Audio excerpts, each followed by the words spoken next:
Kaugnay sa mga petisyon para maibalik sa bansa si dating Pangulong Rodrigo Duterte, kausapin natin si UP Law Assistant Professor at dating tagapagsalita ng Korte Suprema, si Attorney Teodoro Te. Magandang umaga at welcome po sa Balitang Hali.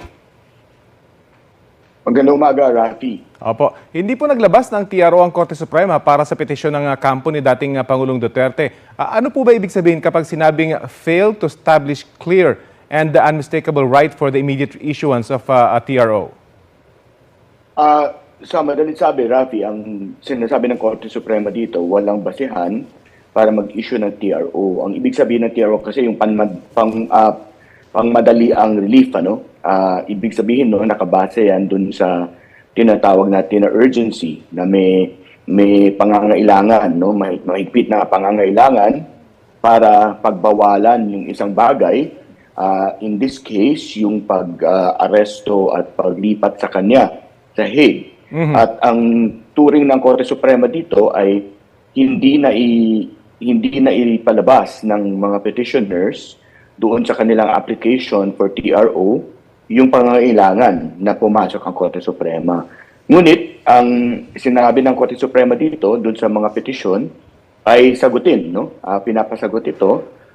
So ibig sabihin doon sa ibang aspeto ng petisyon na hindi patungkol doon sa TRO ay maaari pang tingnan ng Korte Suprema kung ano yung sagot, no, ng mga kinauukulan. Opo. Pero realistically, makakapag-issue ba talaga ng TRO kahapon at mapipigilan pa yung kanyang pag-alis sa pamamagitan ng TRO mula sa Korte Suprema? Well, mutan academic yung issue na yan, Rafi, dahil nag-deny na nga po yung Korte Suprema. So, ibig sabihin, napag-usapan po nila at ang sinabi nila, wala sila nakitang basehan. Pero gaano po kahalaga na mapag-usapan pa ito kahit nasa ibang bansa na ang Pangulo at hindi na siya mababalik by virtue of a TRO? Gaano po kahalaga na ma-determine at mapag-usapan pa ito sa Korte?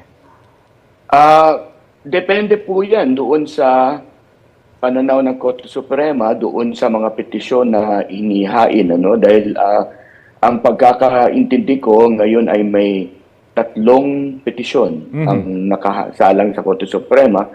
Yung 2 petisyon ay isinalang ng mga anak ni Mr. Duterte. Ito ay para sa habeas corpus. At yung pangatlong petisyon, ito yata po yung petisyon na i-final ni Senator De La Rosa at sa pamamagitang sa kanyang sariling interest at sa interest ni Ginoong Duterte, no? At ito naman ay doon po hiningi yung TRO, no? So pag nakita po ng Korte Suprema batay doon sa ihahain na sagot ng Solicitor General na meron pang issue na kailangan nilang talakayin, ay maaaring talakayin ng Korte Suprema, pero hindi po natin maaaring pangunahan ng Korte Suprema kung ano yung gusto nilang gawin doon sa 2 petisyon, ay 3 petisyon, no? Ang maaari lang sabihin ngayon ay pinapasagot ng Korte Suprema yung mga kinauukulan doon sa 3 petisyon. Siguro po ang ipinupunto ko lang, baka maging precedent ito at kapag napag-usapan sa Korte Suprema at meron ng ganitong kaso, pag may sumunod na ganitong kaso, pwedeng i-cite itong kasong ito. In any case, yung writ of habeas corpus Hindi natin alam. Opo. Hindi natin alam, Rafi. Tingnan natin. Yung writ of habeas corpus po, pag naglabas ba ang Korte Suprema, paano yun? Nasa ibang bansa ng ang dating Pangulo. Meron pa bang holding or may enforce po ba ito? Again, no, kasama yan sa pag-uusapan ng Korte Suprema. Ayaw paunahan ng Korte Suprema, Rafi, dahil ito. Ngayon, sub judice po yung 3 kaso, no? Hindi ko pwedeng i-discuss kung ano yung anong dapat gawin nila. Maaring talakayin ng Korte Suprema yan, yung mga praktikalidad, no, ng i-issue nilang remedy. Yung Korte Suprema naman, alam natin, ito ay isang practical din na court, no? Kapag mag-i-issue po siya ng mga relief, no, tinitingnan din ito kung ito bang i-issue ng mga orders ay nakakatulong o hindi nakakatulong. So, malamang pag-uusapan din nila yan, yung mga praktikalidad na yan. Kung anong mangyayari, kung mag-issue sila ng order at maaari bang mapatupad yung order nila. So, maaaring kasama yan sa pag-uusapan ng Korte Suprema. Kung maaari lang po, pakipaliwanag din kung hanggang saan po ba maaaring mag-intervene ang Supreme Court sa ginagawang investigasyon ng ICC. Pwede bang utusan ng SC ang ICC? At kung meron silang desisyon, ay ma-enforce at mapakinggan ito ng ICC? Yung Korte Suprema at yung ICC ay magkaibang korte. Yung ICC ay alam po natin, kinreate po ng Rome Statute yan. No? At ang Korte Suprema naman ay pag tiniyan po natin sa ilalim ng saligang batas, ito ay ang pinakamataas na hukuman sa Republika ng Pilipinas. No? Ay, yung ICC naman ay hindi ito korte na pumapaloob dun sa tinatawag natin Judicial Department ng Pilipinas. So ito ay magkahiwalay, no? So kumbaga walang kaugnayan yung dalawang korte.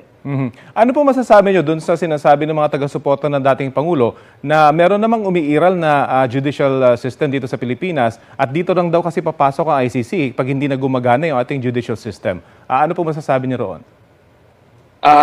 Matagal na pinag-usapan yan. Maaari nilang erase yan, no? Sa ilalim po ng Rome Statute. Ito ay isang issue patungkol sa admissibility rather than jurisdiction.